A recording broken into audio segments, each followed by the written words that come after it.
कैसे हैं guys, welcome back to another show. आज मैं आपको दिखाने जा रहा हूँ एक क्राइम एंड ड्रामा मूवी जिसका नाम है जोकर। 1981 में एक पार्टी क्लाउन और stand up comedian Arthur Fleck अपनी माँ पेनी के साथ गोथम शहर में रह रहा होता है। गोथम में जराइम बेहद बढ़ चुके हैं और लोग बेरोजगार हैं और इस वजह से यहाँ की ज़्यादातर आबादी बेहद परेशान और गरीब हो चुकी है। ऑर्थर को एक अजीब बीमारी है जिसकी वजह से वो अचानक किसी भी जगह पर हंसना शुरू कर देता है और वो अपने इस इलाज के लिए मेडिसिन भी ले रहा होता है। फिर कुछ लड़कों की गैंग एक गली में ऑर्थर को काफ़ी मारती है और इसलिए उसका एक साथी रैंडल उसे अपनी हिफाजत के लिए गन दे देता है। ऑर्थर अपने हमसाये से मिलता है जिसका नाम सोफी डमोंड है और वो उसे एक नाइट क्लब में अपने स्टैंड अप कॉमेडी शो में इनवाइट करता है। फिर एक बच्चों के हॉस्पिटल में वो बच्चों को हंसा रहा होता है और इसी दौरान उसकी गन उसकी पॉकेट से बाहर गिर जाती है। रैंडल ऑफिस वालों को झूठ कहता है कि ऑर्थर ने खुद ये गन खरीदी थी और ऑर्थर को वो काम से निकाल देते हैं। फिर एक ट्रेन में ऑर्थर अभी भी जोकर के मेकअप में होता है और उसे वहाँ वेन इंटरप्राइजेस के 3 बिजनेसमैन जो कि नशे में होते हैं वो मारना शुरू कर देते हैं। वो अपनी हिफाजत के लिए 2 को मार देता है और फिर बाद में तीसरे को भी ख़त्म कर देता है। इन कत्लों के बारे में मेयर के इलेक्शन पर खड़ा थॉमस वेन भी बात करता है और वो इन कातलों को जोकर्स कहता है जो कि कामयाब लोगों को तंग करते हैं। इस वजह से पूरे गोथम में बगावत शुरू हो जाती है और गरीब लोग जोकर का मास्क पहने ऑर्थर को सपोर्ट कर रहे होते हैं। फिर फंडिंग बंद हो जाती है और सोशल सर्विस प्रोग्राम बंद कर दिया जाता है जिसकी वजह से ऑर्थर को मेडिसिन्स नहीं मिल पाती।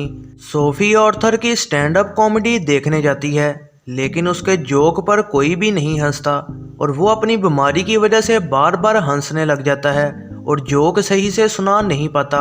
मशहूर टॉक शो होस्ट मरी फ्रैंकलिन वो ऑर्थर की इस स्टैंड अप कॉमेडी को दिखाकर टीवी पर उसका मजाक बना देता है। ऑर्थर एक लेटर पढ़ लेता है जो कि पेनी ने थॉमस वेन को लिखा होता है और उसे पता लगता है कि ऑर्थर असल में थॉमस का ही बेटा है और वो अपनी माँ पर गुस्सा होता है कि उसने सच छुपाया। ऑर्थर फिर थॉमस के महल पर जाता है और वहाँ वो थॉमस के छोटे बेटे ब्रूस से मिलता है लेकिन फिर वो चला जाता है जब वहाँ फैमिली का नौकर एल्फ्रेड पेनीवर्थ आ जाता है।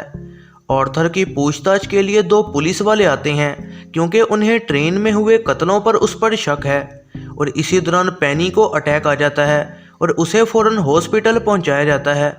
फिर एक पब्लिक इवेंट के दौरान ऑर्थर थॉमस के सामने आता है और थॉमस कहता है कि पेनी का दिमाग ख़राब है और वो उसकी असली माँ नहीं है।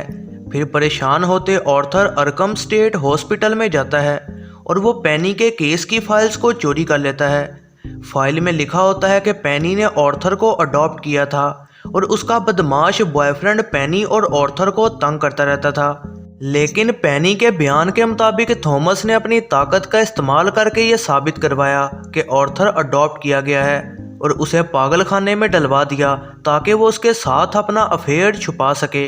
दुखी होते ऑर्थर घर वापस जाता है और वो बिना बताए ही सोफिया के अपार्टमेंट में चला जाता है। फिर डरते हुए सोफिया उसे यहाँ से जाने का कहती है। सोफिया से जो पहले मुलाकातें हुई थीं वो असल में ऑर्थर के बस दिमागी ख्याल थे। फिर ऑर्थर हॉस्पिटल में पेनी को मार देता है। ऑर्थर को फिर मरी के शो में बुलाया जाता है क्योंकि उसकी वो स्टैंड अप कॉमेडी की क्लिप्स काफ़ी मशहूर हो चुकी होती हैं। जब वो तैयार हो रहा होता है तो ऑर्थर को रैंडल और उसका एक और साथी गैरी मिलने आता है। ऑर्थर बदला लेने के लिए रैंडल को मार देता है और वो गैरी को कुछ भी नहीं कहता क्योंकि गैरी उसका ख्याल किया करता था। फिर स्टूडियो जाते दौरान ऑर्थर का पीछा 2 पुलिस वाले कर रहे होते हैं। उस ट्रेन पर कई और जोकर का मास्क पहने लोग मौजूद होते हैं। एक पुलिस वाला गलती से एक जोकर मास्क वाले आदमी को मार देता है और फिर तमाम लोग उस पर हमलावर हो जाते हैं और इसी दौरान ऑर्थर वहां से निकल जाता है। फिर इससे पहले कि शो लाइव जाता ऑर्थर उसे कहता है कि वो उसे जोकर के नाम से इंट्रोड्यूस करवाए क्योंकि मरी पहले उसे जोकर कहकर ही उसका मजाक बना रहा था। ऑर्थर का तमाम लोग इस्तकबाल करते हैं लेकिन फिर सब खामोश हो जाते हैं जब वो अजीब बातें करता है और ये भी मान जाता है कि उसी ने ट्रेन में कत्ल किए थे और वो बात करता है कि सोसाइटी किस तरह से गरीब और बीमार लोगों को अपने से दूर कर देती है। ऑर्थर फिर मरी को मार देता है और उसे गिरफ्तार कर लिया जाता है और इसी दौरान गोथम की सड़कों पर बगावत शुरू हो जाती है। एक जोकर मास्क पहने आदमी वेन की फैमिली को एक गली में रोक लेता है और थॉमस और मार्था को मार देता है। वो ब्रूस वेन को ही बस जिंदा छोड़ता है। फिर ये बागी एक एम्बुलेंस को पुलिस कार में लाकर मारते हैं और ऑर्थर को आज़ाद कर देते हैं, जो कि डांस करता है और तमाम लोग उस पर खुश हो रहे होते हैं। फिर ऑर्थर पागल खाने में अपने एक जोक पर हंसना शुरू कर देता है और वो साइकेट्री को कहता है कि वो इस जोक को समझ नहीं पाएगी। फिर वो वहाँ से भाग जाता है और पीछे खून से भरे कदमों के निशान छोड़ जाता है। यह है ज़रनाब मूवीज़ रिव्यू। वीडियो पसंद आई हो तो लाइक ज़रूर कीजिएगा और ऐसे ही नई वीडियोस के लिए चैनल को सब्सक्राइब और बेल नोटिफिकेशन को ऑन करना ना भूलिएगा।